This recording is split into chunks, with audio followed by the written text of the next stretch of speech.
You know that feeling, right? You spend an hour, maybe more, learning something new. You feel like, yes, I've got it. And then the next day, poof, it's just gone.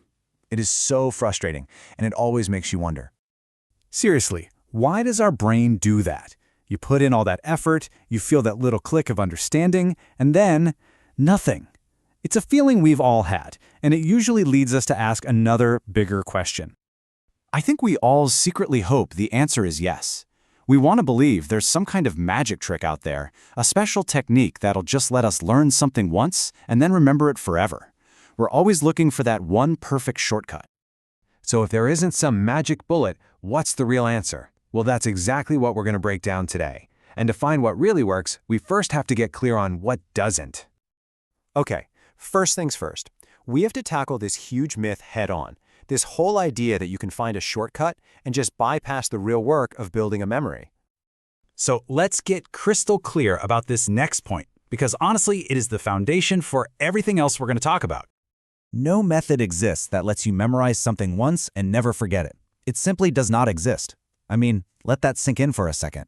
It doesn't matter how clever the technique is or what some guru promises you. No method on earth can permanently burn information into your brain in a single go. And that's not a failure of the method, that's just how our brains are wired. All right, so if a one-and-done memory trick is just a myth, what's the truth? What's the thing we can't avoid? Well, it all comes down to one simple, powerful word.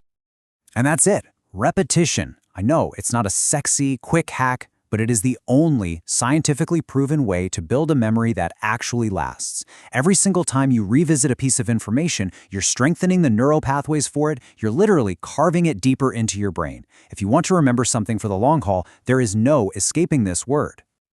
And this is so important to understand. When you forget something after learning it the first time, you have not failed. It is a guaranteed, totally natural part of the process. You could even say forgetting is step one. Okay, so if forgetting is just part of the deal, how many times do we actually need to repeat something to make it stick? The good news is, it's not infinite. There's actually a specific number we can aim for. And maybe, just maybe, this is the only magic number that really exists in learning.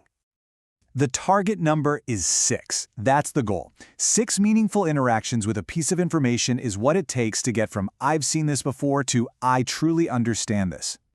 But let's be super clear here. This is not about just staring at a page 6 times.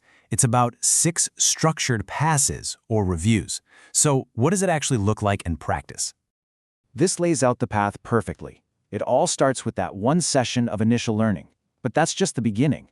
It's followed by 5 separate strategic review sessions. That's your journey to 6. Now, you might be thinking something pretty logical right now. If we have to repeat everything anyway, what's the point of all these different learning techniques? And that's a great question. The answer requires us to make a huge mindset shift. Turns out we've been judging learning techniques by a completely wrong standard. This reframes everything.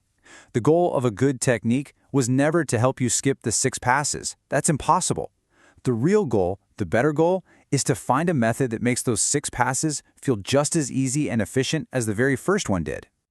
So a good method is really just a tool that helps you do the repetition. It makes each of your 5 reviews fast. It makes them easy. It might even, and this is a big one, make them enjoyable. It takes away the stress and the friction from the process, which makes it way more likely that you'll actually do all 6 passes. So what's the one big idea you should walk away with from all of this? It's really a new mantra for how you should approach learning anything from here on out. This right here is your new definition of success. Success isn't, wow, I remembered it on the first try. Success is, I have a system that makes reviewing this 5 more times feel simple and totally painless. And that leads us to the final piece of advice. Stop searching for a magic trick. It doesn't exist. Instead, put all that energy into building a personal system that makes the unavoidable work of repetition as smooth and easy as possible. Because in the end, the goal isn't to escape the work of learning. It's to build a process that makes that work feel less like work and maybe even a little bit like play.